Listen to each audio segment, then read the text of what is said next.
Class 11th mathematics chapter number 6 linear inequalities का जो पूरा बेसिक है वो मैं आज आपको सिखाने वाला हूँ विद एग्जांपल्स। कुछ इंपॉर्टेंट टिप्स और नोट्स भी मैं आपको बताऊंगा जो कि आपको क्वेश्चंस को टैकल करने के लिए बहुत ही हेल्पफुल रहेगा। कई वीडियोस मैंने देखे हैं यूट्यूब में जिन पे ये चीज़ बताई नहीं गई है, बट मैं आपको बताऊंगा वो आपके कैलकुलेशन को बहुत ही सिंपल कर देगा और समझने में आसानी होगी। और ये चैप्टर बहुत ईजी है। ठीक है, चलिए शुरू करते हैं। सबसे पहले देखो लीनियर और जो दूसरा वर्ड है हमारा इनइक्वलिटीज़, इनका मतलब हम जान लेते हैं। चैप्टर का नाम हमारा क्या है? लीनियर और फिर इनइक्वलिटीज़।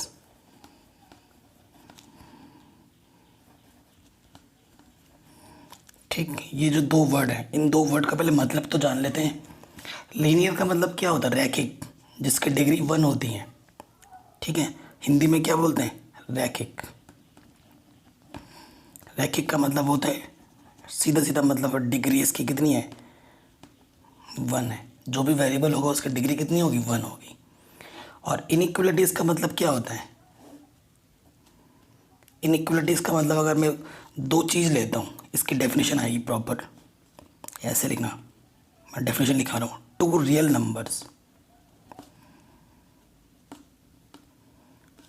नंबर्स या फिर टू एल्जेब्रिक एक्सप्रेशन।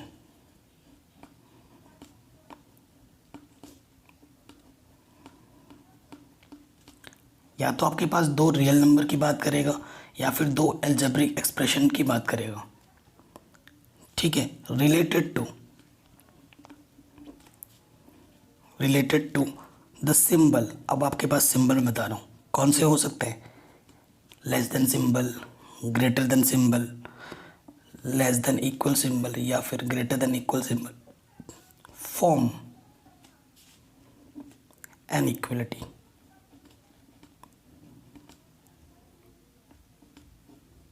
ये इक्वलिटी फॉर्म करते हैं। ठीक है, अब एल्जेब्रिक एक्सप्रेशन मतलब पता है क्या होता है? ये चीज़ आप क्लास 9th में पढ़ के आया हूँ एक्चुअली, एल्जेब्रिक एक्सप्रेशन के बारे में। अगर नहीं पता तो मैं फटाफट बता देता हूँ।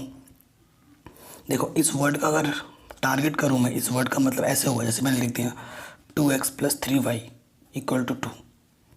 ये एक एल्जेब्रिक एक्सप्रेशन है।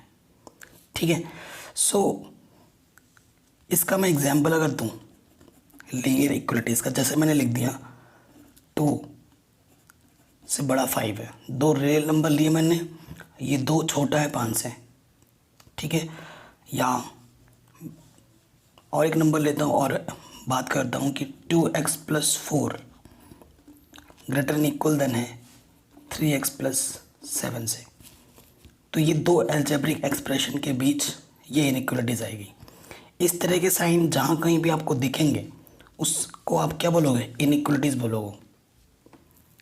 ठीक है, और इसको जो सॉल्व करने का जो तरीका है, जो मेथड है, वो हम सीखेंगे आगे। ठीक है, या फिर ऐसे सिंपल में भी हो सकता है, जैसे y > 4, x > 2, या फिर कुछ भी हो सकता है। लीनियर इक्वलिटीज़ लीनियर क्यों बोलते हैं? क्योंकि ये जो x हमने लिया है इसकी डिग्री 1 है, ये जो y हम ले रहे हैं इन सब की डिग्री कितनी है? 1 है। तभी इसको क्या बोला जा रहा है? लीनियर बोला जा रहा है। ठीक, अब जो हमने बात कर रहे हैं इनइक्वलिटीज़ की, ये दो टाइप्स की होती हैं। ठीक है, इनइक्वलिटीज़ दो टाइप्स की होती हैं। अभी आपको मैंने बताया, आपको आइडिया लग भी गया होगा। पहला दूसरा, पहला टाइप क्या है, दूसरा टाइप क्या है, इन दोनों के स्पेशल नाम भी हैं। ठीक है, अगर मैं बात करूं, पहला बोलते हैं लीनियर इनइक्वलिटीज़। ठीक है, लीनियर इनइक्वलिटीज़ क्या होगा? जैसे कि मैंने लिख दिया यहाँ पर x < 5, y < 2।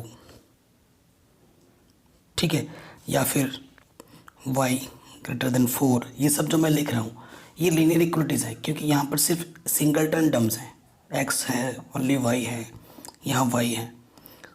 ठीक है, एक ही चीज़ों से रिलेट करता है। ये या तो 2 से बड़ा है, x की वैल्यू 5 से छोटी है, y की वैल्यू 4 या 4 से बड़ी है। तो एक ही चीज़ों पे हो रहा है, तो ऐसे टर्म को हम क्या बोलेंगे? लीनियर। ठीक है, इस वर्ड को, इस टाइप की इनइक्वालिटी पता चल गई। अब दूसरा आता है डबल। डबल इनइक्वालिटीज़ क्या होती हैं? जैसे कि मैंने एक लिख देता हूँ, एक्स की जो वैल्यू है दो चीज़ के बीच में लाई करेगी तो डबल होगी। जैसे कि मैंने लिख दिया 7, यहाँ लिख दिया मैंने 2, कि जो एक्स की वैल्यू वो 2 से बड़ी है, 7 या 7 से छोटी है, दो चीज़ों के बीच में लाई कर रहा है एक्स, तो ऐसे को हम क्या बोलेंगे? Double inequalities. तो इनइक्वालिटीज़ क्या होती है पता चला, एग्जाम्पल भी दिया मैंने आपको। इनइक्वालिटीज़ दो टाइप्स की हो सकती है, लीनियर या फिर डबल, वो भी हमने बात कर लिया। अब इनको सॉल्व करने के कुछ तरीके हैं, वो भी हम जानते हैं। अभी इम्पोर्टेंट टिप्स भी आने वाला है हमारा आगे। ठीक, चल के अब यहाँ लिखिए rules to solve linear inequalities.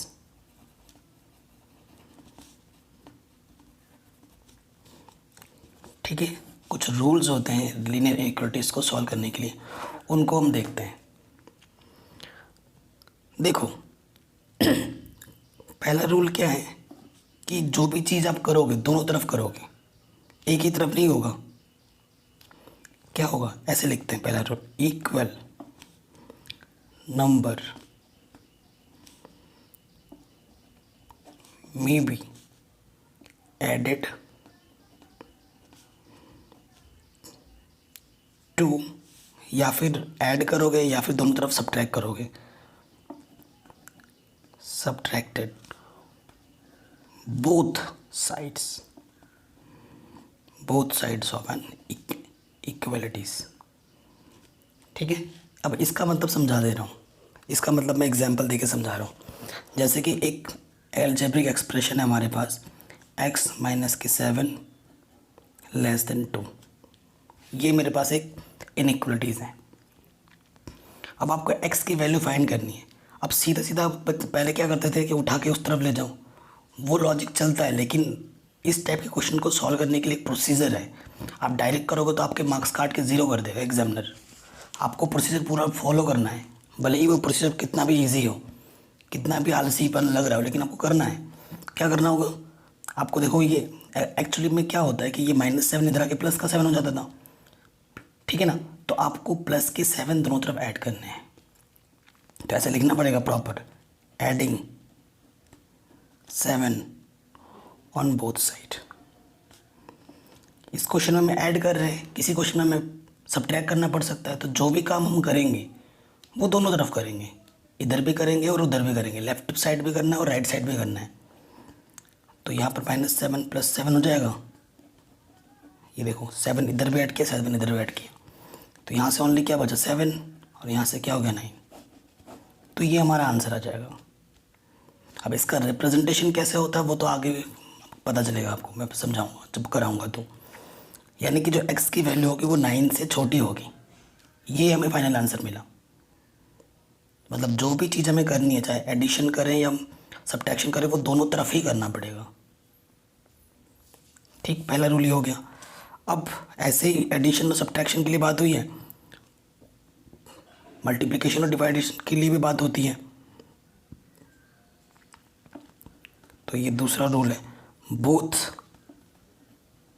Sides of an inequality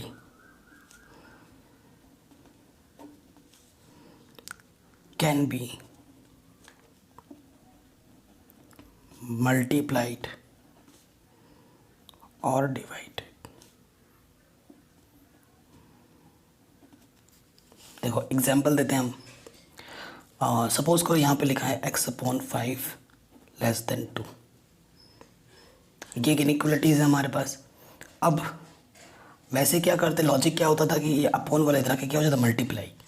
तो मल्टीप्लाई का सेंस आ रहा है, किससे मल्टीप्लाई का सेंस आ रहा है? 5 से। तो आपको क्या करना है? 5 से मल्टीप्लाई कर देना है बोथ साइड। ऐसे लिखोगे पूरा, मल्टीप्लाइंग 5 ऑन बोथ साइड। ठीक है, कर देंगे मल्टीप्लाई।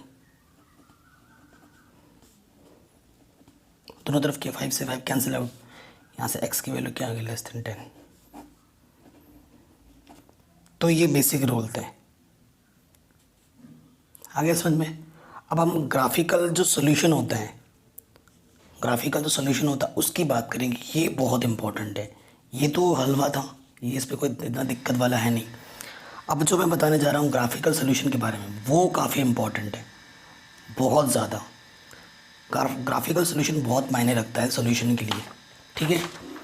और ये जो चैप्टर है ये आपकी क्लास 11th में भी और क्लास 12th में भी है। मज़े की बात यह है कि ये इतना इजी चैप्टर है, क्लास 12th में आता है और एक क्वेश्चन आता है 6 मार्क्स का, बड़े नंबर में। और क्लास 11 में भी एक क्वेश्चन आएगा, वो भी बड़े मार्क्स में, 4 मार्क्स में, सेक्शन डी में। तो काफ़ी इजी चैप्टर है, काफ़ी बढ़िया चैप्टर है स्कोरिंग। नेक्स्ट टॉपिक हमारा क्या है, ग्राफिकल। अब इस पे मैं आपको कई इम्पोर्टेंट नोट्स की बताऊंगा जो कि आपको बहुत ही हेल्प करेंगे ज़िंदगी भर। क्या है, graphical solution of linear inequalities in 2 variables.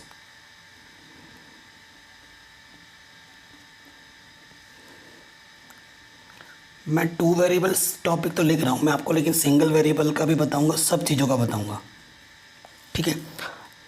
2 variables का मतलब क्या होता है कि आपके पास इनइक्वालिटीज ऐसी होगी, जैसे कि ax plus B Y less than constant C हो सकता है, या फिर ax plus B Y greater than C हो सकता है, या फिर ax प्लस बी वाई ऐसा हो सकता है, या फिर ax प्लस बी वाई ऐसा हो सकता है। ये 4 पॉसिबिलिटीज़ हैं आपके पास, ठीक। Because it is linear. Linear क्यों है, क्योंकि x की डिग्री 1 है, y की डिग्री 1 है। और लीनियर किस चीज़ को रिप्रेजेंट करता है, स्ट्रेट लाइन को। किसको रिप्रेजेंट करता है, स्ट्रेट लाइन को। और लाइन आपका तो वो तो डिपेंड करेगा कि कैसा होगा। अब सपोज़ करो मैं एक एग्जांपल लेता हूँ, ये है आपके पास 2x plus 3y less than 2, ठीक है। ये लेस देन 2 क्या 12 मान लो, ठीक है। ये आपके पास एक क्या आ गया, ये आपके पास एक लीनियर इक्वलिटीज आ गई इन 2 वेरिएबल्स में। अब ग्राफिकल सोल्यूशन कैसे होता है अब मैं इसका जस्ट अभी ग्राफिकल सोल्यूशन थोड़ा दूंगा, पहले ग्राफ के बारे में थोड़ा इंट्रो दे दूं, फिर मैं इसको करके भी दिखाऊंगा ताकि आपका जो डाउट है वो एकदम क्लियर कर पाऊँ मैं। सपोज़ करो ये आपका कार्टेशियन प्लेन होता है ना, इसे हम एक्स एक्सिस बोलते हैं, ये हमारा ओरिजिन होता है, ये हमारा एक्स डैश होता है, ये वाई है और ये वाई डैश है। पता ही है हमें इस सिस्टम के बारे में। सपोज़ करो हमारे पास ऐसा कुछ आया, सब ये किसका होता है, एक्स इक्वल्स टू ए का है। सपोज़ करो ए कुछ भी वैल्यू हो सकती है, 2 3 4 5 ऐसा है। तो इसका सोल्यूशन किस तरफ लाई करेगा वो डिपेंड करता है इनइक्वालिटीज़ कैसी दी हुई है। अभी मैं उसके बारे में नोट में अभी डिटेल में बताने जा रहा हूँ। सपोज़ करो ऐसा कुछ आया, इस तरफ वाला जो पोर्शन है ना, इसे हम क्या बोलते हैं, राइट हाफ प्लेन सेकंड, इस तरफ वाला पार्ट। और ये वाला क्या हुआ, लेफ्ट हाफ प्लेन फर्स्ट, इधर वाला। जैसे कभी कभी अभी जैसे यही क्वेश्चन है, ये वाला अभी हम करेंगे ना, ये वाला है। सपोज़ करो इसने ऐसे काट दिया, इसका जो ग्राफिकल सोल्यूशन कुछ इस तरीके से है,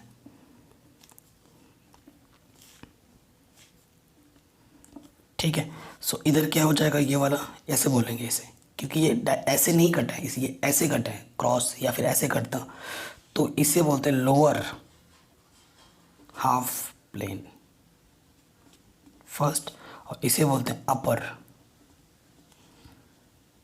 हाफ प्लेन सेकंड, ठीक। ये चीज़ आ गई। अब मैं आपको इसका ग्राफिकल रिप्रेजेंटेशन कैसे किया जाता है वो मैं थोड़ा दिखाना चाहता हूँ ताकि आपका कॉन्सेप्ट मैं दूर कर पाऊँ। अब जैसे मेरे पास एग्जांपल, मेरे पास क्या था कि 2x प्लस की 3y ये चीज़ थी। अब जो सिंबल है ना, हमारे पास चार टाइप के सिंबल होते हैं, ये होता है, ये होता है, ये होता है और ये होता है। इन सब का एक इम्पॉर्टेंट रोल होता है ग्राफिकल सोल्यूशन में। इसका भी अलग मीन है, इसका अलग मीन है, इसका अलग मीन है, इसका अलग मीन है ग्राफिकल सोल्यूशन में, वो भी मैं बताऊंगा। रुको थोड़ा। अब देखो 2x + 3y कैसे किया जाता है, ऐसे लिखा जाता है प्रॉपर वे में, convert inequalities to equality, या फिर कन्वर्ट इन इक्वेशन, इसको इन इक्वेशन भी बोलते हैं, टू इक्वेशन। कैसे? 2x + 3y = 12। ठीक है। अब आपको पॉइंट्स चाहिए होते हैं, क्योंकि ये एक किसको रिप्रेजेंट कर रहा है, स्ट्रेट लाइन को, और लाइन खींचने के लिए आपको कितने पॉइंट चाहिए, एटलीस्ट 2 पॉइंट चाहिए होते हैं। सपोज करो x की वैल्यू जब 0 है, 3 4 12, तो y की वैल्यू 4 होगी। जब y की वैल्यू आप 0 ले लोगे तो x की वैल्यू कितनी हो जाएगी, 6। तो आपके पास 2 पॉइंट हैं, एक पॉइंट P है 0,4 और एक पॉइंट Q है 6,0। ठीक है। अब सपोज करो पहला पॉइंट है 0,4, एक्स पे 0, सपोज करो यहाँ है 0,4 P पॉइंट, ये हमारा 0,4 है, ये हमारा क्या होता है, ओरिजिन O। और दूसरा पॉइंट पर सपोज करो एक्स पे 6, यहाँ है 6,0। अब आप क्या करोगे, इसको मैच कर दोगे तो ये आपका इक्वेशन बन गया कौन सा, 2x + 3y = 0। लेकिन एक्चुअल में ये नहीं है हमारे पास, एक्चुअल में ये है। अब सॉल्यूशन रीज़न देखते हैं हम।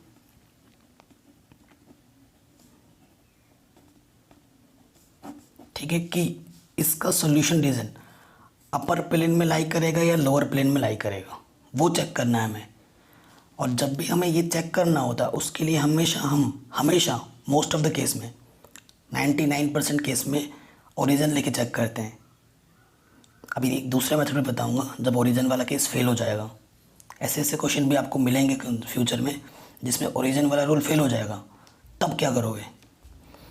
तो हमेशा सॉल्यूशन रीजन चेक करने के लिए किस पर चेक करते हैं, पुट x की जगह पर 0 रखते हैं और y की जगह पर भी 0 रखते हैं। हमारे पास इक्वेशन क्या दे रखी है, 2x + 3 ये, तो x की जगह पर 0 रखेंगे तो 2 × 0, y की जगह पर 0 रखेंगे तो ये चीज़ आ गई। तो ये चीज़ ट्रू है कि जो 12 है वो 0 से बड़ा है, इट इज़ ट्रू। तो देखो ओरिजिन ने इस इनइक्वलिटीज़ को सेटिस्फाई किया है, तो इसका जो सॉल्यूशन रीज़न होगा वो ओरिजिन की तरफ आएगा। वो कहाँ आएगा, ओरिजिन की तरफ, इधर, यहाँ ओरिजिन दिख रहा है ना आपको, इस तरफ आएगा इसका सॉल्यूशन रीज़न। अगर इसका ओरिजिन सेटिस्फाइड नहीं करता तो ऊपर की ओर जाता। अब इम्पॉर्टेंट रूल, ये चीज़ आई समझ में। अब इम्पॉर्टेंट रूल मैं पहले इसके बारे में थोड़ा सा बता देता हूँ, इन साइन के बारे में बताता हूँ। जैसे कि सपोज करो मेरा वही इक्वेशन है, एक बार मैंने ऐसे लिख दिया,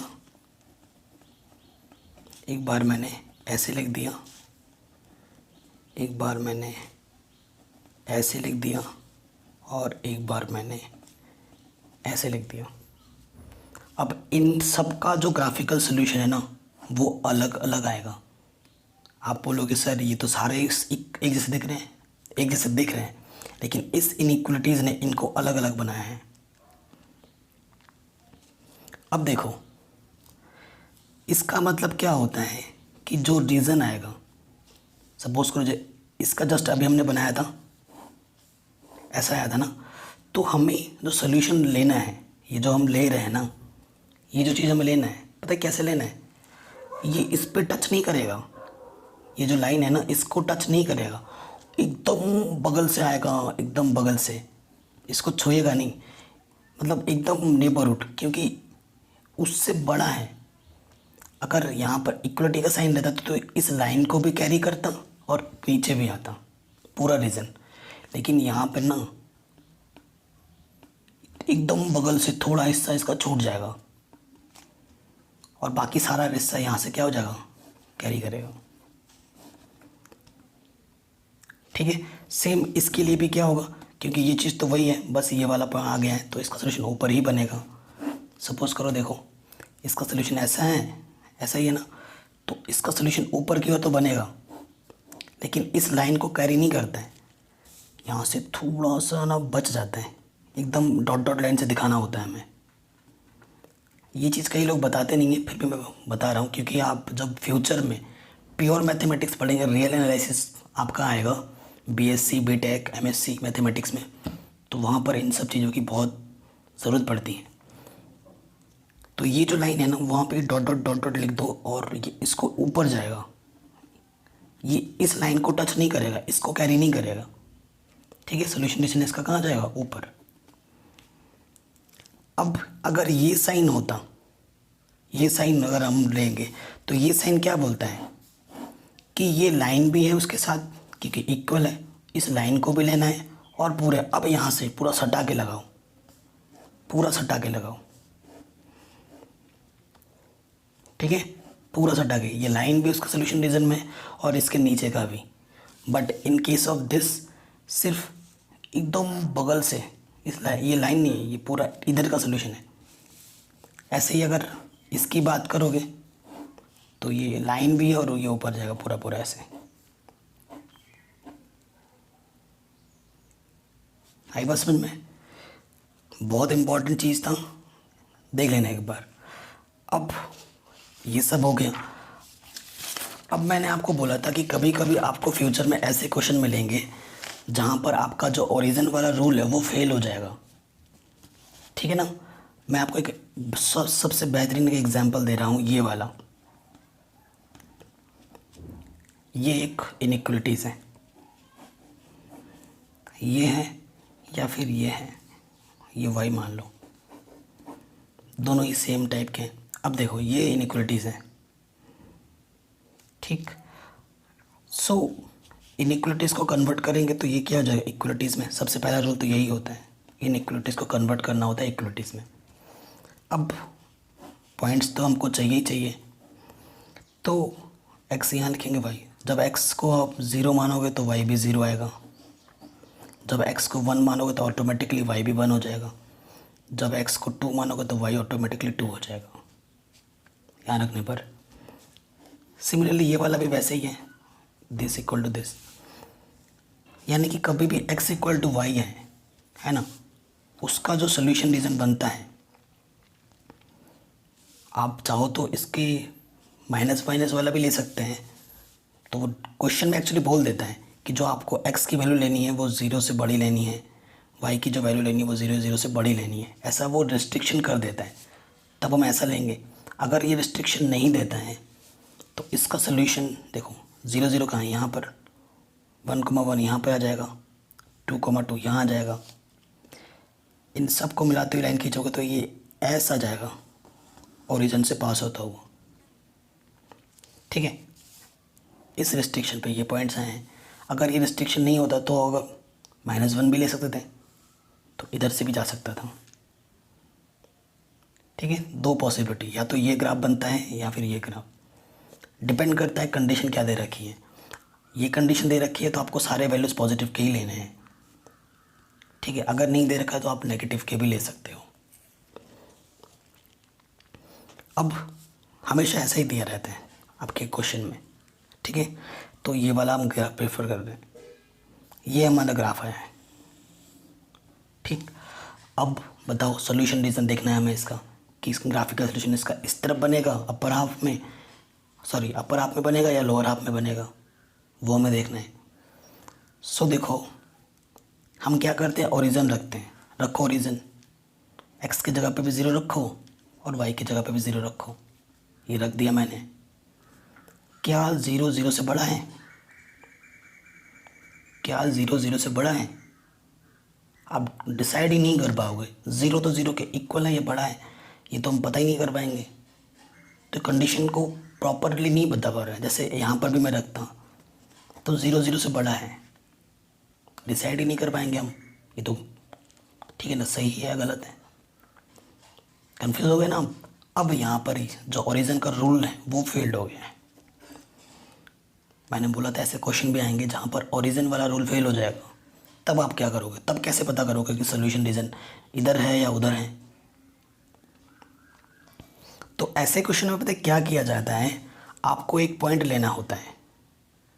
सपोज करो आप पॉइंट यहाँ से ले रहे हो, इस नीचे वाले से ले रहे हो, यहाँ से ले रहे हो एक पॉइंट, और ये पॉइंट इस कंडीशन को अगर सेटिस्फाइड करता है तब तो सोल्यूशन उसी पॉइंट की तरफ आएगा।